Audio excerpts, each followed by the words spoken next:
അപ്പൊ നമുക്ക് പോയി നോക്കാം. അപ്പൊ ഇതാണ് ഗുഹാ കവാടം. ഇനി അങ്ങോട്ട് പോകണമെങ്കിൽ ടോർച്ച് വേണം മക്കളെ. ഏതാ ആ കാലഘട്ടത്തിൽ ഇങ്ങനെ ഒരു തുരങ്കം ഉണ്ടാക്കണം എന്നൊക്കെ പറയുമ്പോ ഒന്ന് ആലോചിച്ച് നോക്ക്. ഇവിടെ ചെന്ന് കഴിഞ്ഞാൽ വവ്വാല് നെരിച്ചീര് അങ്ങനത്തെ സാധനങ്ങളൊക്കെയാണ് ഇതിനകത്തുള്ളത്. ഇതാ ഇതിലെ നമുക്ക് ഇങ്ങനെ പോണം. ഇങ്ങനെ പോയി കഴിഞ്ഞാല് ഇതാ ഇവിടെ പഴശ്ശിരാജയുടെ ഒരു ചിത്രം വെച്ചിട്ടുണ്ട്.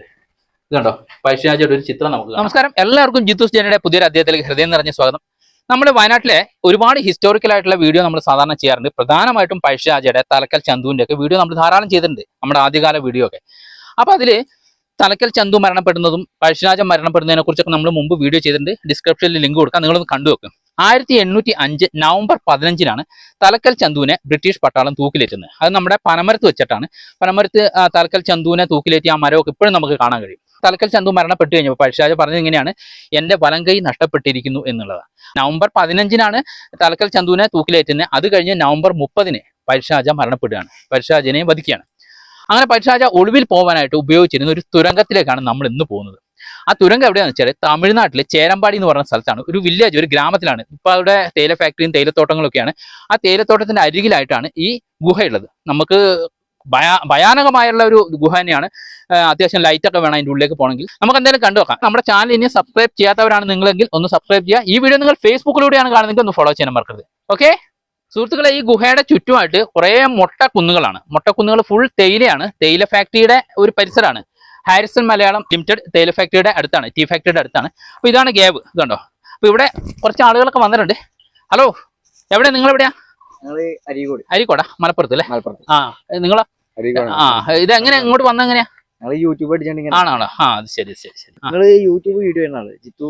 അതെ അതെ, ജിത്താണ്. കാണാറുണ്ടോ? വീഡിയോ കാണാറുണ്ട്. കണ്ടോ, നമുക്ക് ഇവിടുന്ന് ഒരു സബ്സ്ക്രൈബറിനെ കൂടെ നമുക്ക് റെഡിയായി. നിങ്ങള് പിന്നെ സ്ഥിരം വീഡിയോ കാണാറുണ്ടോ? സ്ഥിരം വീഡിയോ അല്ല, ഞാൻ ഇന്നാള് ഒരു യൂട്യൂബിന് വേണ്ടി ഒരു പഴശ്ശിരാജന്റെ ഹിസ്റ്ററിക്ക് വേണ്ടി ഞാൻ അടിച്ചു കണ്ടു അല്ലേ? കണ്ടപ്പോ തന്നെ നേരത്തെ നമ്മൾ അവിടുന്ന് വന്ന പോലെ ഒരു പരിചയമുണ്ട്. ക്യാമറമാനോട് ചോദിച്ചത് വീഡിയോ എടുക്കുന്ന ആണോ എന്ന് ചോദിച്ചല്ലേ. എന്തായിരുന്നു പേരെന്തായിരുന്നു? ഷബീബ്. ഇയാളുടെ പേര് മുഹമ്മദ് ഷബീബ്. എന്താ ചെയ്യുന്നത്? ഞാൻ ഇലക്ട്രോണിക് അല്ലേ? ആ, അപ്പൊ നമുക്ക് എന്നാ ഒരുമിച്ച് കയറാം ഗുഹയിലേക്ക്. ഇതുണ്ടോ, ഈ ഗുഹയിലേക്ക് കയറുന്നതിന് മുമ്പായിട്ട് തന്നെ ഇവിടെ ഡീറ്റെയിൽഡ് ആയിട്ട് കുറച്ച് കാര്യങ്ങൾ കൊടുത്തിട്ടുണ്ട്. ഇതാ, ഇപ്പൊ ഹാരിസൺ ഹെറിറ്റേജിന്റെ അണ്ടറിലാണ്, അതായത് ഹാരിസൺ മലയാളം ടീ ഫാക്ടറി, അവരുടെ അണ്ടറിലാണ് ഇതുള്ളത്. ബ്രിട്ടീഷുകാർ പഴശ്ശിരാജയുടെ പനമരം കൊട്ടാരം തകർത്തതിനു ശേഷം രണ്ടാം ഘട്ട പഴശ്ശി യുദ്ധമുറയുടെ ഭാഗമായി ഗറില്ല യുദ്ധത്തിന് രൂപം നൽകി. ഗറില്ല യുദ്ധം അതായത് ഒളിപ്പോര്. ഈ ഒളിപ്പോരിന് രൂപകൽപ്പന ചെയ്യാനായിട്ട് ഒരു ഗുഹ തന്നെ നിർമ്മിച്ചിരുന്നു. കുറിച്യ തലവന്മാരുടെ സഹായത്തോടു കൂടിയാണ് ഈ ഗുഹ നിർമ്മിച്ചിരുന്നത്. ഹാരിസൺ മലയാളം ടീ ഫാക്ടറിയുടെ അണ്ടറിലാണ് ഇന്ന് ഈ ഗുഹ, ഈ തുരങ്കം നമുക്ക് കാണാൻ കഴിയുന്നത്. പഴശ്ശിരാജയുടെ 6ാം തലമുറയിൽപ്പെട്ട ഒരമ്മ, ഒരു സ്ത്രീ, ഏകദേശം 70 വയസ്സുണ്ട് അവർക്ക്. അവരിന്ന് അമേരിക്കയിലെ ഡോക്ടറാണ്. അവരുടെ ഒരു സാന്നിധ്യം കൂടെ ഉണ്ടായിരുന്നു. അവരും കൂടെ വന്നിരുന്നു ഈ ഹാരിസൺ മലയാളം ഈ ബോർഡ് സ്ഥാപിക്കാൻ. ആ, അപ്പൊ നമുക്ക് പോയി നോക്കാം. അപ്പൊ ഇതാണ് ഗുഹാ കവാടം. ഇനി അങ്ങോട്ട് പോകണമെങ്കിൽ ടോർച്ച് വേണം മക്കളെ. ഏതാ ഒന്ന് കാണിക്കേ, ഇങ്ങോട്ട് പിടിക്കേ. ഇതുണ്ടോ, ഇതാണ്. എന്തെങ്കിലും കാണുന്നുണ്ടോ? അപ്പൊ നമ്മൾ ഗുഹയിലേക്ക് കയറി. എന്താ സ്ഥിതി എന്നൊന്നും പറയാൻ പറ്റില്ല. ഇതിന്റെ ഉള്ളിൽ എന്തൊക്കെ ഉണ്ടെന്നൊന്നും അറിയില്ല. എന്തായാലും പോയി നോക്കാം. ഭയാനകമായൊരു സ്ഥിതിയാണ് ഇത് മക്കളെ. ഇതുണ്ടോ, ആ കാലഘട്ടത്തിൽ ഇങ്ങനെ ഒരു തുരങ്കം ഉണ്ടാക്കണം എന്നൊക്കെ പറയുമ്പോ ഒന്ന് ആലോചിച്ച് നോക്ക്. ഇവിടെ ചെന്ന് കഴിഞ്ഞാൽ വവ്വാല് നെരിച്ചീര് അങ്ങനത്തെ സാധനങ്ങളൊക്കെയാണ് ഇതിനകത്തുള്ളത്. ഇതാ ഇതിലെ നമുക്ക് ഇങ്ങനെ പോണം. ഇങ്ങനെ പോയി കഴിഞ്ഞാല് ഇതാ ഇവിടെ പഴശ്ശിരാജയുടെ ഒരു ചിത്രം വെച്ചിട്ടുണ്ട്. ഇത് കണ്ടോ, പഴശ്ശിരാജയുടെ ഒരു ചിത്രം നമുക്ക് കാണാം. അത് കഴിഞ്ഞാൽ ഇവിടുന്ന് 2 റോഡായിട്ട് തിരിയാണ്. ഇതാ ഇങ്ങോട്ട് തിരിഞ്ഞു കഴിഞ്ഞാൽ ഇത് നേരെ നിലമ്പൂർ ഭാഗത്തേക്ക്, മലപ്പുറം നിലമ്പൂർ ഭാഗത്തേക്ക് പോകുന്ന റൂട്ടാണെന്നാണ് നമുക്ക് ഇവിടുന്ന് മനസ്സിലാക്കാൻ കഴിഞ്ഞാൽ. അത് കഴിഞ്ഞാൽ തിരിഞ്ഞ് ഇങ്ങോട്ട് വന്നു കഴിഞ്ഞാൽ ഇത് വയനാട് ഭാഗത്തേക്ക്, ഇതാ വയനാട് ഭാഗത്തേക്ക് പോകുന്ന തുരങ്കാണ്. നോക്ക്, ശരിക്കും പറഞ്ഞാൽ അങ്ങോട്ട് പോകാൻ നമുക്ക് നല്ല പേടിയുണ്ട്. ഇതാണ് ഇതിന്റെ വവ്വാല് നിറച്ചീരൊക്കെയാണ് ഇതിന്റെ ഉള്ളില്. കണ്ടോ, നോക്ക്. പോയാൽ അങ്ങുണ്ട് തുരങ്കം. ഒളിവിൽ പഴശ്ശിരാജ ഒളിവിൽ താമസിച്ചിരുന്ന സ്ഥലം. ഇതുണ്ട്, ഇവിടെ വെള്ളമുണ്ട്. ഇതിങ്ങനെ ഈ പാറക്കെട്ടിന്റെ ഇടയിലൂടെ ഒഴുകുന്ന വെള്ളം. വവ്വാലിന്റെ ഒക്കെ ഒരു കൈലാസാണ് മക്കളെ. ഇപ്പൊ തന്നെ ഈ ലൈറ്റ് ഒക്കെ ഉണ്ടായിട്ട് ഇതിലെ പോകാൻ പറ്റുന്നില്ല. അപ്പൊ ആ ഒരു കാലഘട്ടത്തിൽ നോക്ക്. അപ്പൊ ഇവിടെ കൊണ്ട് ബ്ലോക്കാണ്. ഇവിടെ വവ്വാലിന്റെ കളിയാ. ഇനി അങ്ങോട്ട് പോകാൻ പറ്റില്ല, അവിടെ ബ്ലോക്കാണ്. ബ്ലോക്ക് ഇപ്പൊ മണ്ണടിഞ്ഞതാണോ അതോ ഇവിടം വരെ ഉള്ളൂ അതോ വേറെ എന്തെങ്കിലും ടെക്നിക്കാണോ നമുക്കറിയില്ല. ഇതാ ഒന്ന് കാണിക്ക്, ഇത് ഇവിടം വരെയാണ്. കണ്ടോ, കംപ്ലീറ്റ് വവ്വാലാണ് ഇതിനകത്ത്. ഇതാണ് ഇതിനകത്ത് സ്ഥിതികള്. കണ്ട പേടിയാവുന്നില്ലേ?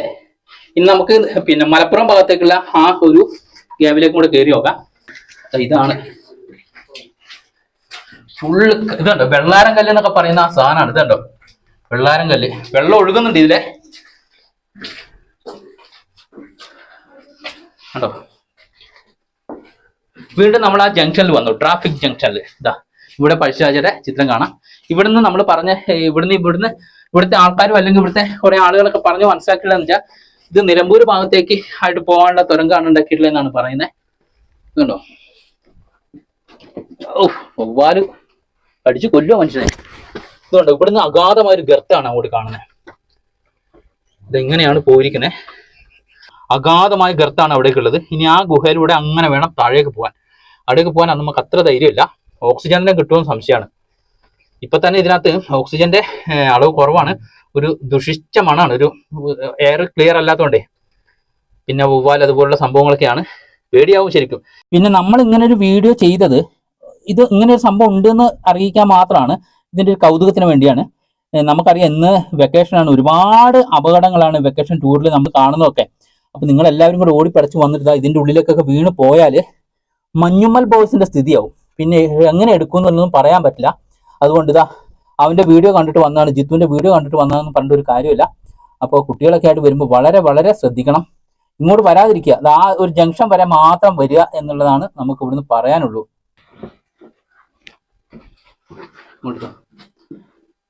ഇപ്പോ ഇവിടെയാണ് ജംഗ്ഷൻ. എങ്ങനെയുണ്ട് ബൈ എക്സ്പീരിയൻസ്?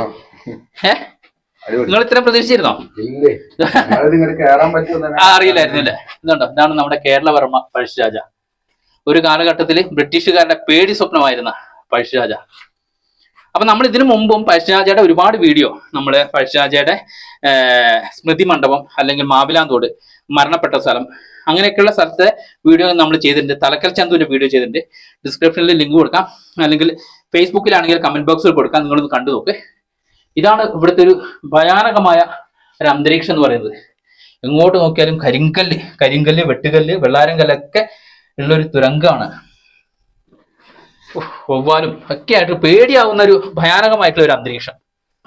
അവിടെ ഒരു വെളിച്ചം കണ്ടോ, അവിടെ എത്തണം നമുക്ക്. കണ്ടോ വെളിച്ചം കണ്ടോ, ആ വെളിച്ചത്തിലേക്കാണ് നമുക്ക് ഇറങ്ങേണ്ടത്. ഇത്രയും ദൂരം നമ്മൾ ഇതിൻ്റെ ഉള്ളിലൂടെ വന്നു. ശരിക്കും ശ്വാസം മുട്ടൽ പോലെയൊക്കെ ആവുന്നുണ്ട് ഇതിൻ്റെ ഉള്ളിൽ. ക്ലിയർ ആയിട്ടുള്ള ഫിൽറ്റർ ചെയ്തൊരു ഓക്സിജൻ ഒന്നും ഇല്ല അതിനകത്ത്. ഇങ്ങനെ കെട്ടിക്കിടക്കുന്ന ഹെയർ അല്ലേ, അതിന്റെ ചെറിയ പ്രശ്നങ്ങളൊക്കെ ഉണ്ട്. കണ്ടോ എന്താ നോക്ക് തുരങ്കം. അങ്ങനെ ഈ തുരങ്കത്തിലൂടെ നമ്മൾ പഴശ്ശിരാജയുടെ തുരങ്കത്തിലൂടെ പുറത്തേക്ക് വന്നു കഴിഞ്ഞാൽ ആ വിശാലമായ മനോഹരമായ ഭൂപ്രദേശത്തേക്ക് വരികയാണ്. ഇവിടേക്ക് നോക്കിയാൽ നല്ല തേയിലത്തോട്ടങ്ങളും മൊട്ടക്കുന്നുകളും ഒക്കെ നമുക്ക് കാണാൻ കഴിയും. ചേട്ടാ നമസ്കാരം. നമസ്കാരം. എന്റെ പേരെന്തായിരുന്നു? എന്റെ പേര് ഗുണശേഖരൻ. ഇവിടെ ഞാൻ ഇവിടെ ഫാക്ടറിയില്ല, സെക്യൂരിറ്റിയാണ്. അപ്പൊ നമുക്ക് ശരിക്കും ഗുഹയിൽ ഇപ്പൊ രണ്ട് റൂട്ടാണല്ലോ, ഒന്ന് വയനാട്ടിലേക്കും ഒന്ന് നിലമ്പൂരിലേക്കും പോകും. ഈ നിലമ്പൂരിലേക്ക് ശരിക്കും നമുക്ക് പോകാൻ പറ്റുമായിരുന്നു? നിലമ്പൂരിൽ ആദ്യം പോകായിരുന്നു, പക്ഷെ ഇപ്പൊ ഈ ഉരുള് പൊട്ടിയ സമയത്ത് ചൂരൽമല ആ സമയത്ത് ഇവിടെ ഒരു ഇടിഞ്ഞത്. അപ്പൊ പണ്ടൊക്കെ പോയിരുന്നു. പക്ഷെ ഇവിടുന്ന് ഒരു 3.5 കിലോമീറ്റർ പോയാൽ നിലമ്പൂർ ബോർഡർ എത്താം. 3.5 കിലോമീറ്റർ പോയാൽ നിലമ്പൂർ ബോർഡർ, അതായത് നിലമ്പൂരിന്റെ ഈ കാടിന്റെ അതിർത്തി, അവിടുന്ന് കാടിന്റെ അതിർത്തി. പിന്നെ ഇവിടുന്ന് ഒരു 3.5 കിലോമീറ്റർ പോയാൽ അവിടെ ഒരു കോട്ടമളം എന്ന് പറഞ്ഞിട്ട് ഒരു സ്ഥലമുണ്ട്. പക്ഷെ പണ്ട് ഈ പഴശ്ശിരാജന്റെ കൊട്ടാറാണത്. അപ്പൊ ആ സമയം ഇപ്പൊ അതൊക്കെ ഇടിഞ്ഞ് നാശായിപ്പോ. ഇപ്പൊ ആണുങ്ങളുടെ ശല്യം, അതാണ് ഇപ്പൊ അവിടെ ഒന്നും പോകാൻ പറ്റില്ല. ആണിന്റെ ശല്യം കൊണ്ട് അവിടെ ഒന്നും പോകാൻ പറ്റില്ല. പിന്നെ ഇപ്പുറത്ത് വരുന്നത് വന്ന് ഈ ബ്രിട്ടീഷുകാരനെ കൺഫ്യൂസ് ചെയ്യാൻ വേണ്ടിട്ട് ഒരു ഡമ്മി റൂട്ട്, പോകാത്തത് ഒരു. ഇപ്പോ അവര് ശരിക്കും പറഞ്ഞ അവിടുന്ന് ആ ഗുഹന്ന് ഈ റോഡ് ഉണ്ടല്ലേ, അത് 90 മീറ്റേഴ്സ്. 90 മീറ്റേഴ്സ് ഈ അമ്പ് വിടുന്നത് വന്ന് 90 മീറ്റേഴ്സ് ആണ് അത് റീച്ച് ആകുന്നത്. അപ്പൊ ഇവിടുന്ന് നമ്മൾ വിട്ടാ അത് റീച്ച് ആകുന്ന സ്ഥലം വന്ന് 90 മീറ്റേഴ്സ്. അപ്പൊ അതാണ് ആ ഗുഹ എന്ന് ഈ റോഡ്. അപ്പൊ ഇങ്ങോട്ടുള്ളത് ഡമ്മിയാണ്. അപ്പോ ഈ പുഴ ഉണ്ടല്ലേ, ഈ പുഴ വന്ന് പണ്ട് വലിയ പുഴയാണെന്ന്, വലിയ പുഴയാണ്. അപ്പോ ഈ ബ്രിട്ടീഷുകാർ ഈ റോഡിൽ കൂടെ പോകുമ്പോ അവിടുന്ന് അമ്പ് വരുന്നുണ്ട്. അപ്പൊ അത് ചെറിയൊരു ഗുഹ മാത്രമേ ഉള്ളൂ, ഒരു ഹോൾ മാത്രമേ ഉള്ളൂ. ബ്രിട്ടീഷുകാർ പോകുമ്പോ അവിടുന്ന് അമ്പ് വരുമ്പോ അവർക്ക് എവിടുന്നാണ് ഇത് വരുന്നത്? പെട്ടെന്നൊരു ഗൊറില്ല വരില്ല, പെട്ടെന്ന് അറ്റാക്ക്. അപ്പോ പെട്ടെന്ന് എവിടുന്ന് വരണമോ അവിടെ ഒരു സംശയം അവർക്ക്. പക്ഷെ നോക്കുമ്പോ അവിടുന്ന് വരുന്നുണ്ട്. പിന്നെ ഇതിന്ന് ഈ പുഴ കിടന്ന് അങ്ങോട്ട് പോയി അവര്, ശരിക്കും അത് കാണാൻ വേണ്ടിട്ട് അവർ പോയപ്പോ ഈ പുഴയും കിടന്ന് അങ്ങോട്ട് പോയി. പിന്നെ അതിന്റെ ഉള്ളിൽ പോയി അവിടുന്ന് പോയിട്ട് അവിടെ നിങ്ങൾ പോകുമ്പോ ആ ഫോട്ടോ കണ്ടില്ലേ, ആ ഫോട്ടോന്റെ അടുത്ത് ഒരു ഗ്രില്ല് ഉണ്ടായിരുന്നു. ഇരുമ്പ് ഡോറാണ് ഗ്രില്ല്. അതൊക്കെ കൊണ്ടുപോയി ഇപ്പൊ ആൾക്കാർ കൊണ്ടുപോയി. പക്ഷെ അതുവരെ പോയി അതുവരെ പോയതിനു ശേഷം അവർക്ക് കൺഫ്യൂസ് ആവും 2 റൂട്ടിൽ. അപ്പൊ ഏതിലാ അവർ ഇരിക്കും പറഞ്ഞു. അപ്പോ അങ്ങനെ ഉണ്ടാക്കിയതാ ഈ ഡമ്മി റോഡ്. ഒരു 100 മീറ്റർ ചിലപ്പോൾ ഇതിലായിരിക്കും, അതിലേ പോകും. അപ്പൊ അവർ അത് കൂടെ അതിലേ പോകും. അങ്ങനെ അത് നിലമ്പൂർ ബോർഡർ വരെ പോകും. പക്ഷെ ഈ പഴശ്ശിരാജൊക്കെ നിലമ്പൂരിലൊക്കെ ഉണ്ടായിരുന്നല്ലേ, അവരുടെ സംസ്ഥാനമല്ലേ. അപ്പൊ അതുവരെ എന്തായാലും വലിയൊരു അറിവാണ്. കുറഞ്ഞ സമയം. ഓക്കെ. എങ്ങനെയുണ്ട് എക്സ്പീരിയൻസ്? എങ്ങനെയുണ്ട്? അടിപൊളി അല്ലേ? ഇത്ര പ്രതീക്ഷിച്ചില്ല. ഒരു ഭയാനകമായിട്ടുള്ള ഒരു അന്തരീക്ഷം തന്നെ. ശരിക്കും ടോർച്ച് ഉണ്ടെങ്കിൽ അതിന്റെ ഉള്ളിലേക്ക് കയറാൻ പറ്റില്ല, ലൈറ്റ് വേണം എന്നുള്ളതാണ്. ചേട്ടാ, നിങ്ങൾ എത്ര വർഷമായി ഇവിടെ? ഞാൻ ഇവിടെ തന്നെ ജനിച്ചൊക്കെ. ആണല്ലേ? അത് മേലെ ഹോസ്പിറ്റൽ ഉണ്ട് നോക്കി. അവിടുന്ന് കുറെ ഒരു 34 വയസ്സായി, 44 വയസ്സായി. അവിടെ ഇത് ഇവിടെ തന്നെ. അപ്പൊ എന്താ ചെയ്യുന്ന ജോലി? എന്താ? ഞാൻ ഇവിടെ തന്നെ പണി. ടീ ഫാക്ടറിയിലാണോ? ആണല്ലേ? വൈഫാണോ? കുടുംബാണ് അല്ലേ? നിങ്ങൾക്ക് എവിടെയാ? ഞാൻ തിരുപ്പൂരാണ്. ഓ, അപ്പൊ നിങ്ങൾ ഇതിനു മുമ്പ് കയറിയില്ലേ അതിനകത്ത്? ഇല്ല കേറിയിട്ടില്ല. ആദ്യം എന്താന്ന് ഒന്നും മനസ്സിലായില്ല. എന്താന്നൊന്നും മനസ്സിലായി. പുള്ളി ഗേറ്റിന്റെ ഒരു മെസ്സ് അടിച്ചു വെച്ചായിരുന്നു ഇവിടെ. അങ്ങോട്ട് ആരും പോകാൻ ഫുള്ള് കാടൊക്കെ മൂടി കിടക്കായിരുന്നു ഇവിടെ. എന്നിട്ടാണ് പിന്നെ ഇതൊക്കെ പഴശ്ശിരാജന്റെ കേവാണ് പറഞ്ഞിട്ട് ഇതിപ്പോ ഇങ്ങനെ കയറാൻ തുടങ്ങിയിട്ട് ഈ ബോർഡൊക്കെ വെച്ചിട്ട് ഏകദേശം എത്ര വർഷമായിട്ടുണ്ടോ? ഇപ്പൊ ഏകദേശം ഒരു 1.5 കൊല്ലമായിട്ട്. വീഡിയോ ഇവിടെ അവസാനിപ്പിക്കുകയാണ്. ഈ വീഡിയോയും എല്ലാവർക്കും ഇഷ്ടമായി എന്ന് വിശ്വസിക്കുന്നു. ഇഷ്ടമായ ലൈക്ക് ചെയ്യണം, ഷെയർ ചെയ്യണം. അതുപോലെ തന്നെ നിങ്ങളുടെ വിലയേറിയ അഭിപ്രായങ്ങളും താഴെ രേഖപ്പെടുത്തണമെന്ന് പറഞ്ഞുകൊണ്ട് ഇനിയും പുതുമയുള്ള പുതിയ വീഡിയോകളുമായി ഞാൻ എത്തുന്നവരെ എല്ലാവർക്കും ഗുഡ് ബൈ.